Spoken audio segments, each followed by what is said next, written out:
तो दोस्तों, आज मैं आप लोगों के साथ मेरी लाइफ की एक दर्द भरी कहानी शेयर करूंगी, जिससे फिर आप लोगों के साथ पूरी बात एक्सप्लेन करूंगी कि मैं क्या कहना चाहती हूँ और आप लोगों को क्या समझाना चाहती हूँ। ठीक है, तो मुझे ना IBS हो गया था।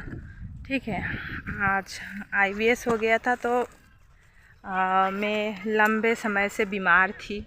ठीक है, IBS में क्या होता है, जिनको IBS के बारे में पता है उनको पता होगा कि IBS में गैस एसिडिटी वगैरह होता है, फिर कुछ खाना डाइजेस्ट नहीं होता है। ठीक है, तो मेरा भी ऐसा हो गया था, मुझे कुछ खाना डाइजेस्ट नहीं होता था। हाँ, तो मुझे आज देख रहे हो ना, इतना पतली, हाँ, गाल मेरा पिचक गया है। ठीक है, तो ये सब IBS के कारण ही, मतलब मेरा 10 किलो वेट घट गया। और पहले मेरा जो कपड़ा होता था वो डबल एक्सेल का कपड़ा आता था। अब मुझे एक्सेल कपड़ा भी बहुत लूज़ होता है, देखिए ऐसे लूज़ है बहुत। तो इस बीमारी के दौरान मुझे बहुत कुछ चीज़ सीखने को मिली, और जिसमें से और एक बात है जो है कि खाने के बारे में, खाने का क्या महत्व होता है, क्या वैल्यू होता है। ठीक है, इसके बारे में तो वही मैं आप लोगों के साथ आज शेयर करूँगी कि जो लोग खाना नहीं खा पाते, उन लोग का जो कष्ट है ना, वो एक्सप्लेन नहीं कर सकते।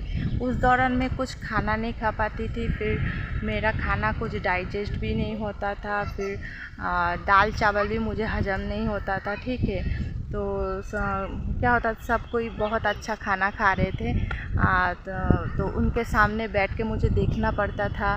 फिर अच्छा खाना तो छोड़ो, तब मैं तरसती थी कि मुझे दाल भात भी मतलब कि मिल जाए, या दाल भात मुझे हजम हो जाए, मेरे शरीर में लगे, क्योंकि मेरे खाना खाने के मतलब ना खाने के वजह से ना खाना डाइजेस्ट नहीं होता था, तो शरीर में कुछ खाना लगता नहीं था। ठीक है,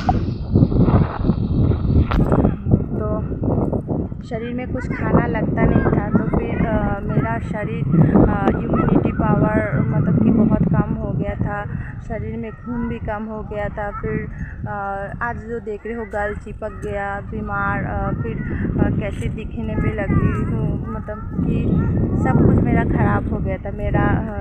मुझे लग रहा था अब मेरे जीवन का कोई माने ही नहीं है, उद्देश्य नहीं है, अब मैं जी के क्या करूँ। मेरे से तो मैं खाना नहीं खा पा रही हूँ। लास्ट स्टेज में जब लास्ट स्टेज में वो जाने वाला होता है, तब उसका खाना पीना बंद हो जाता है। मैं तो डर गई थी कि मैं शायद अब ज़्यादा दिन का मेहमान नहीं हूँ। हाँ, ठीक है, तब उसी टाइम, उस बीमारी के टाइम, चलो अभी पहले से काफ़ी अच्छी हूँ, ठीक हूँ, धीरे धीरे रिकवरी हो रहा है। तो उस टाइम पे मुझे पता चला कि खाने का क्या महत्व है, खाना ना हो तो क्या होता है। ठीक है, हम जो रोज़ डेली का खाना, हम लोगों को कितना अच्छा अच्छा खाना मिलता है, फिर भी हम नौटंकी करते हैं, ये नहीं खाना मुझे, वो नहीं खाना। ठीक है, कितना कितना खाना हम बर्बाद करते हैं, फेंक देते हैं। रोटी हो गया, चावल हो गया, बच जाता है, फेंक देते हैं। मतलब कि हमारे पास है, और हमारे पास खाने के लिए एक तो है, और ऊपर से क्या है, फिर हम उसको फेंक भी देते हैं, उसका वैल्यू नहीं करते हैं। ठीक है, तो जिसके पास होता है ना, तो अवेलेबल होता है ना, उसको कोई चीज़ की कदर नहीं होता है।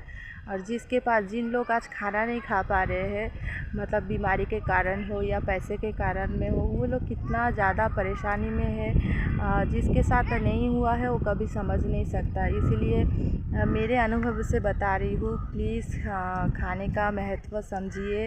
अगर आज खाना खाली खाना ही नहीं है, आपका जीवन है। अगर आप मतलब कि खाने को एक दिन नहीं मिलेगा ना, तो देखो, एक दिन उपवास रखो, व्रत रखो, उस दिन आपका कैसा मुँह ऐसे मतलब कि सूख जाता है। तो सोचो, अगर आप खाना ना खा पाओ तो क्या होगा आपको। ठीक है, तो इसीलिए अगर खाना आपको मिल रहा है और अच्छा खासा मिल रहा है, भगवान ने आपको दिया है, तो उस खाने की कदर करो, वैल्यू करो। उसको यूँ ही बर्बाद मत करो।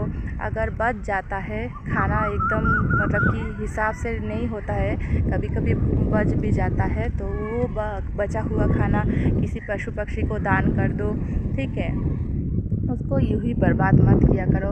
दोस्तों, आप सबसे रिक्वेस्ट है, क्योंकि मैं जो परेशान हुई ना 2-2.5 साल से खाना ना खाने की वजह से, उस अनुभव से आप लोगों को बता रही हूँ कि खाने का महत्व बहुत मतलब कि बहुत है। खाने से ही सब कुछ, ये पूरा जीवन शरीर जो है ना खाने की वजह से ही चल रहा है। और खाना खाने के लिए लोग इतना कमा रहे हैं, इतना भागा भागी दौड़म भाग कर रहे हैं, ऊपर से हम नौटंकी भी करते हैं, नहीं खाना वो खाना, फिर बर्बाद भी करते हैं। इसलिए खाने को वैल्यू समझो, उसको बर्बाद मत करो। अगर बच जाता है तो चिड़िया को, पशु पक्षी को डाल दो, गाय को डाल दो, ठीक है। तो कैसा लगा वीडियो कमेंट करके ज़रूर बताइएगा और इस बात का ध्यान दीजिएगा। धन्यवाद। राधे राधे।